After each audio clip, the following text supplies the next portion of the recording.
안녕하십니까. 선거권의 혼수리 11월 13일 월요일 오후에 보내드리는 속보입니다. 자, 민주당 대표 이재명 또다시 벼랑 끝에 섰습니다. 본인이 영장 기각으로 마치 무죄를 받은 듯이 활동을 하고 있지만 오늘 법원에서 그동안 계속 이재명에게 유리한 쪽으로만 재판을 끌고 가고 지연을 하고 바른 기회를 주고 했던 법원에서 오늘 판결이 하나 나왔습니다. 바로 관심을 모으고 있었던 위정교사 부분을 병합을 할지 분리를 할지, 병합을 하면 상당히 오랜 시간이 걸리죠. 그런데 이것을 분리를 하면은 이미 모든 증거가 있기 때문에 재판이 신속히 진행이 돼서 총선 전에 5개월 남은 총선 전에 1심 판결이 나온다.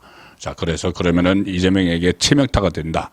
더 이상 총선을 지휘할 수 없을 지경이 될 수도 있다. 이런 분석이 나온 그 위정교사, 이것을 분리를 하기로 했습니다. 병합을 하지 않고 분리를 해서 따로 진행을 하기로 했습니다. 이렇게 되면은 위정교사와 관련한 1심 판결이 총선 전에 나올 가능성이 상당히 높고, 그리고 그 실형, 법정, 그러니까 이 집행유예라도 실형이 나오면은 이재명은 당장 그 국회의원직을 박탈당하고 대표직도 가지고 있지 못합니다. 피선거권이 없어지니까. 그리고 다음 대선에서도 못 나오죠. 자, 그런데 1심만 나와도, 그것이 뭐 대법원까지 확정이 돼야 되지만 1심만 나와도 민주당 안에서 다음 대선에도 나오지 못할 가능성이 상당히 높아지는 이재명을 중심으로 총선을 어떻게 치르겠느냐. 자, 그리고 곧 의원직도 날아가고 할 텐데 이재명이 다른 데 뭐 출마를 한다고 해도 방탄을 위해서 그것도 곧 날아가기 때문에 불투명한 그런 상황이 될 수가 있습니다. 1심만 나와도. 자, 그래서 오늘 일단 그 판결 결과부터 설명을 드리겠습니다. 법원이 그 이재명의 위정교사 사건을 지금 대장동, 위례, 성남FC, 백현동 이것과 다 같이 병합을 하자고 지금 이재명 쪽은 주장을 하고 있죠. 그래야지 이 사건이 이 판결이 한 2년 정도 걸립니다. 이거 전부 다 같이 하려면은. 그런데 검찰 쪽, 그리고 이 위정을 한 김진성 씨, 그리고 김진성 씨의 변호인 배성희 변호사는 이거를 그렇게 하면은 김진성 씨 개인의 인권을 침해하는 것이 된다.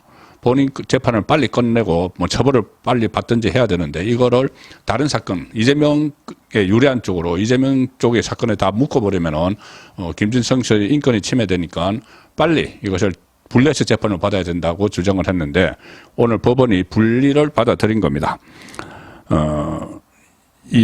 그 위정교사 사건을 대장동, 위례, 성남FC, 백현동 사건과 병합하지 않고 분리해서 진행하기로 했습니다.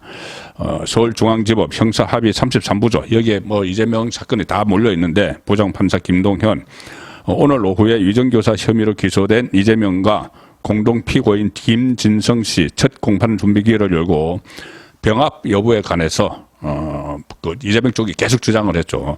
재판부 내부적으로 상당히 검토했다. 그런데 병합하지 않고 분리해서 진행하겠다. 이렇게 했습니다.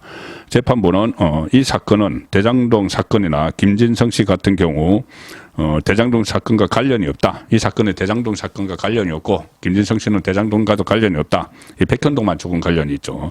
그래서 두 사건 쟁점도 서로 다르고 지금 대장동 재판하는 것과 쟁점도 다르고 사건 분량 등에 비춰서 따로 분리해서 심리해도 될 것 같다는 의견이다. 일단 이 사건을 따로 진행하겠다.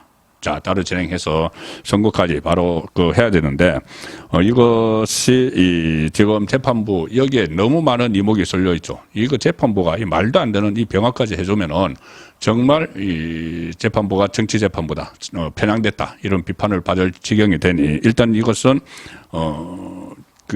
분리를 하기로 했습니다. 앞으로 재판을 어떻게 신속하게 할지, 이건 또 봐야 되는 문제지만은, 통상적으로, 그냥 일반적으로 본다면은 1심 판결이 총선 전에 나올 가능성이 상당히 높은 것이죠. 지금 오늘 결정 나기 전에 이것을 어떻게 할지에 따라서 이재명의 정치 생명이 갈릴 수 있다. 이런 전망이 언론에서 계속 나왔는데 정치 생명이 지금 백척 간두에서는 그런 상황이 됐습니다. 이 사건이 간단하게 설명드리면 이겁니다.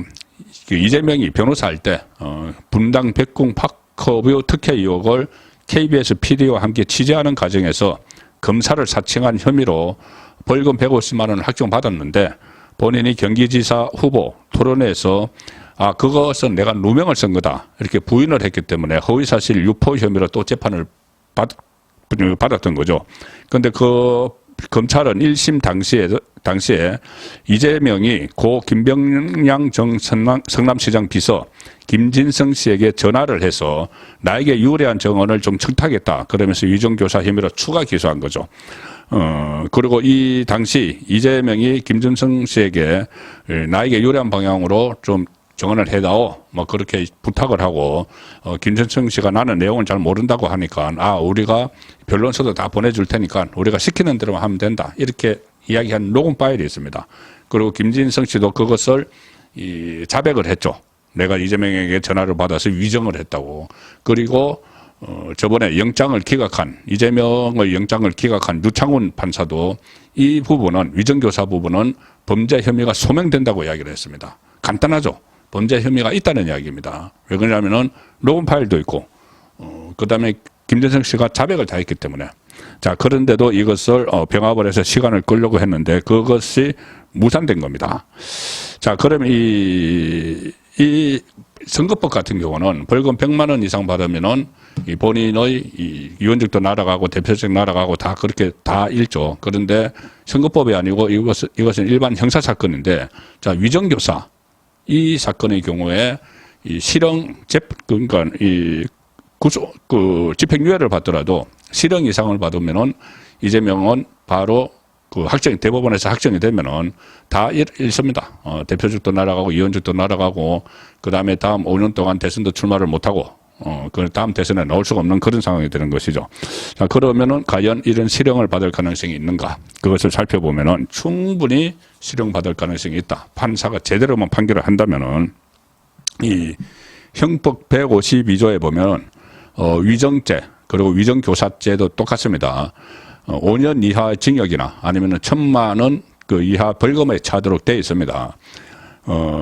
그리고 지금까지 2023년의 경우 사법연감을 보면은 2022년 경우겠죠. 전체 위정 그리고 위정교사 혐의로 441건이 재판을 받았는데 215건 절반 정도가 집행유예를 포함해서 징역형을 받았습니다.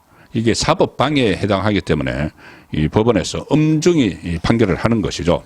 그리고 특히 그러면 이재명은 어떻게 될까? 자, 이게 법정형은 말씀드린 대로 징역 5년 이하 벌금 1,000만 원 이하인데 이게 실제로 기본 형량은 한 6개월에서 1년 6개월 정도가 됩니다. 그러니까 실형을 받는 그 형량이죠. 그런데 이것도 일률적으로 하는 것이 아니고 가중 요소가 있겠죠. 가중 요소가 위정교사는 3가지가 있는데 이재명은 다 적용이 됩니다. 자, 첫 번째 양형 요소로는 3가지가 뽑히는데 첫 번째는 위정의 대가가 주어졌느냐. 내가 위정을 해주는 데서는 어떤 대가를 받았느냐. 그리고 위정교사라면서 대가를 줬느냐죠. 그런데 이 김진성 씨, 위정교사를 받은 김진성 씨는 백현동 개발 브로커 김인섭 씨의 26년 직이죠.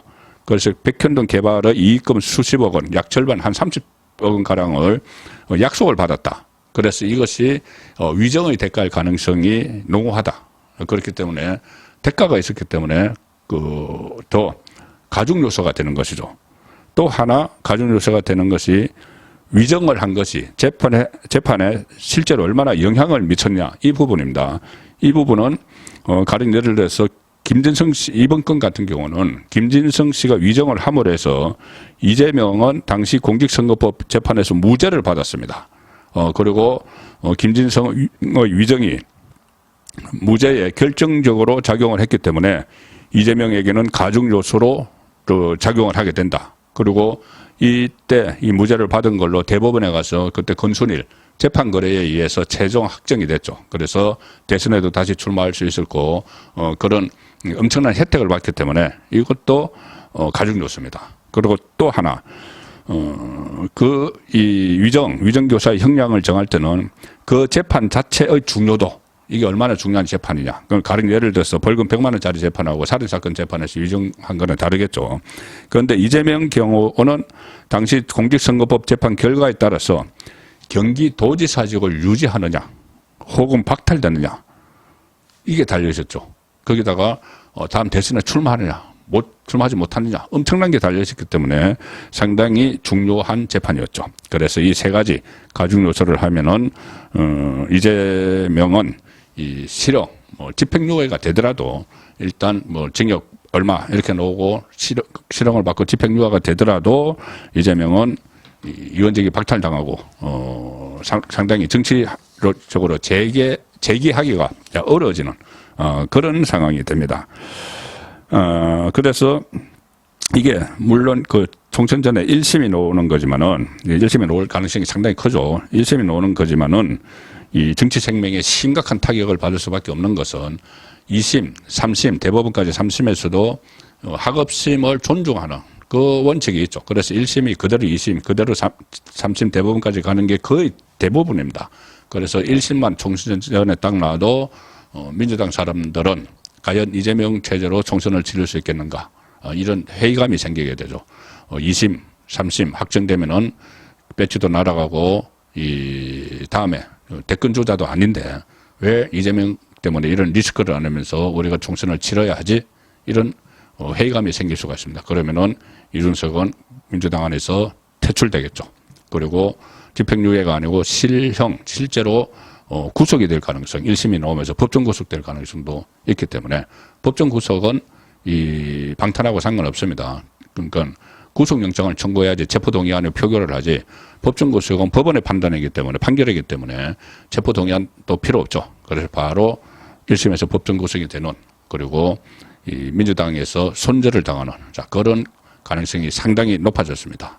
설마 이런 재판 그러니까 녹음 파일도 다 있고 또 그 김진성 씨가 다 자백을 했는데 이걸 가지고 재판을 질질 끌어서 5개월을 넘기지는 않겠죠. 1심 재판을. 만약 그렇게 되면은 사법부는 엄청난 또 역풍을 맞게 됩니다.